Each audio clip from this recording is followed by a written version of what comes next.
Mathematics 10, Science Group, Unit 1, Exercise 1.1, Question number 3. Solve the following equations by completing square. Question number 3 में हमें जो equations given है उसको हमें सॉल्व करना है कंप्लीटिंग स्क्वायर मेथड से. क्वेश्चन नंबर 2 में हमने सॉल्व किया था फैक्टराइजेशन मेथड से. तो पार्ट 1 में जो हमारे पास इक्वेशन है वो है 7x² + 2x - 1 = 0 के. तो सबसे पहले हम कंप्लीटिंग स्क्वायर मेथड में क्या करना होगा कि जो भी हमारे पास इक्वेशन होगी तो यहाँ पर जो x² जो है यहाँ पर हमारे पास 1 होना चाहिए. जैसे कि यहाँ पर हमारे पास 7 है तो हम क्या करेंगे, यहाँ 1 बनाने के लिए कि पूरी इक्वेशन को हम 7 से डिवाइड करेंगे ताकि यहाँ पर 7 से 7 कैंसिल हो जाए और हमारे पास यहाँ पर 1 आ जाए. तो पहला काम हमारा क्या होगा कि यहाँ हमारे पास इक्वेशन में 1 होना चाहिए. तो सबसे पहले हम क्या करेंगे, पूरी इक्वेशन को हम डिवाइड कर देंगे 7 से. तो 7 से ये 7 कैंसिल हो जाएगा तो हमारे पास आ जाएगा x² + 2/7 x - 1/7 = 0 के. तो सबसे पहला हमारा काम क्या होगा कि यहाँ पर अगर कोई भी नंबर नहीं है तो गुड है. अगर नंबर है कोई भी 5 है 3 है तो पूरी इक्वेशन को हम क्या करेंगे, अगर 3 है तो 3 से डिवाइड करेंगे. यहाँ पर 7 था तो हमने पूरी इक्वेशन को 7 से डिवाइड कर दिया. तो ये चीज़ हमारी 1x² हो गई. तो अब हम क्या करेंगे, सेकेंड स्टेप हमारा क्या होगा कि ये जो कांस्टेंट टर्म है, कांस्टेंट टर्म कौन सी होती है जिसमें वेरिएबल ना हो. तो ये x² हमारा वेरिएबल है, ये भी x है वेरिएबल है, ये जो -1/7 है ये कांस्टेंट टर्म है. तो इसको हम क्या करेंगे, राइट साइड पे ले आएंगे.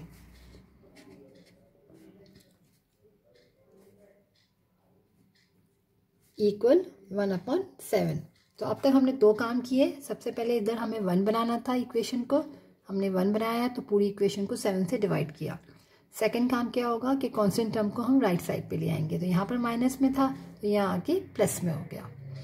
अब अगर हम देखिए तो हमारे पास ये x² है और ये x की टर्म है. तो हमारे पास जो आइडेंटिटी फार्मूला है वो होता है a + b का होल स्क्वायर इक्वल होता है a² + 2ab + का b². तो हमें ये चीज़ बनानी है स्क्वायर में. तो वो इसके लिए हमारे पास यहाँ पर हमें जो है फर्स्ट टर्म है a² + 2ab + का b², यानी कि सेकंड टर्म b नहीं है हमारे पास, हमें यहाँ पर b टर्म निकालनी है. तो इसके लिए क्या करेंगे हम कि जैसे कि अगर मैं बोलूँ यहाँ पर क्वेश्चन में हमारे पास है x² + 2/7 और x है. तो ये a² भी है और हमारे पास b टर्म नहीं है, ये वाली लास्ट. तो वो हम निकालते किस तरह है कि x की जो टर्म होती है, x के साथ जो नंबर होता है हमारे पास यहाँ पर क्या है 2/7 है. हमने लिखा 2/7 मल्टीप्लाई करेंगे इसको हम 1/2 से. यहाँ हमारे पास x का जो भी नंबर होगा वो हम लिख के उसको हमेशा मल्टीप्लाई करेंगे 1/2 से. तो क्या है यहाँ पर 2 से 2 कैंसिल हो गया तो मेरे पास क्या बचा 1/7, यानी कि जो हमारी b टर्म है वो क्या है 1/7 है. तो हम यहाँ पर लिख लेते हैं इसको कि a² + 2 फार्मूले का a हमारे पास क्या है x है और b टर्म हमने निकाली 1/7 और प्लस b का स्क्वायर यानी 1/7 का होल स्क्वायर इक्वल. अब हमने यहाँ पर अगर देखिए तो यहाँ तक तो हमारे पास सेकंड टर्म तक तो था x तक. a का स्क्वायर अगर मैं ओपन करूँ तो x² है और 2ab, ठीक है. तो a हमारी x है और b टर्म हमने वहाँ पर भी फाइंड की 1/7 थी तो हमने लिखी. तो अगर देखिए तो ये 2x/7 है, ये भी मल्टीप्लाई करें तो 2x/7 है. तो यहाँ तक हमारे पास लेफ्ट हैंड साइड पे ऑलरेडी था. हमने जो टर्म निकाली वो b टर्म निकाली 1/7 का होल स्क्वायर जो हमने ऐड किया. तो जब हमने लेफ्ट हैंड साइड पे ये एक्स्ट्रा चीज़ ऐड की b टर्म तो वो हमें राइट साइड पे भी करनी पड़ेगी. जैसे अगर कोई चीज़ हम मल्टीप्लाई करते हैं लेफ्ट पे तो हमें राइट पे भी करनी पड़ती है.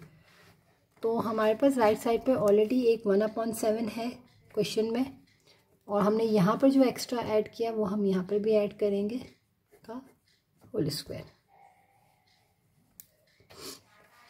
सही है। फर्स्ट काम हमने डिवाइड करके इसको 1 बनाया, सेकंड काम हम कांस्टेंट टर्म को वहाँ ले गए, थर्ड काम हमारा क्या होगा कि हमें बी टर्म फाइंड करनी होगी, क्योंकि हमें यहाँ पर बी टर्म हमारे पास नहीं है, ताकि हम फॉर्मूले को क्लोज कर सके, आइडेंटिटी फॉर्मूले को। तो सबसे पहले हम क्या करेंगे, बी टर्म निकालने के लिए क्या करते हैं हम कि जो एक्स की टर्म जो भी होगी, जैसे यहाँ पर हमारे पास 2/7 है, तो उसको जो भी टर्म होगी उसको हम मल्टीप्लाई करेंगे 1/2 से। तो 1/2 से मल्टीप्लाई करने के बाद जो टर्म हमारे पास बचेगी वो हमारी बी टर्म होगी। तो हमारी बी टर्म बची थी 1/7 का होल स्क्वायर, क्योंकि फॉर्मूले में होता है a² + 2ab प्लस का b²। तो अब ये फार्मूला पे हमारे पास आइडेंटिटी फार्मूले पे इसको हम क्लोज कर सकते हैं।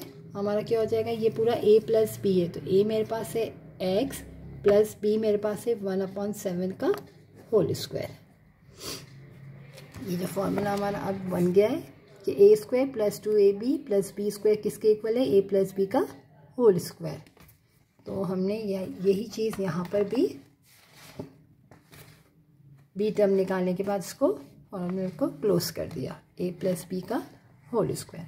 अब राइट साइड पे हमारे पास 1/7 है, और प्लस जो हमने ऐड किया था इसको हम ओपन कर लेंगे, तो 1 1 सा 1 और 7 7 सा हो जाएगा 49।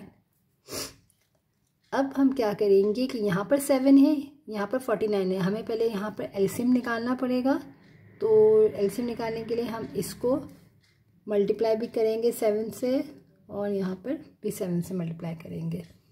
तो हमारे पास यहाँ आ जाएगा x + 1/7 का होल स्क्वायर इक्वल है 49। हमारा एलसीएम हो जाएगा 7 + 1, तो हमारे पास यहाँ हो जाएगा 8/49।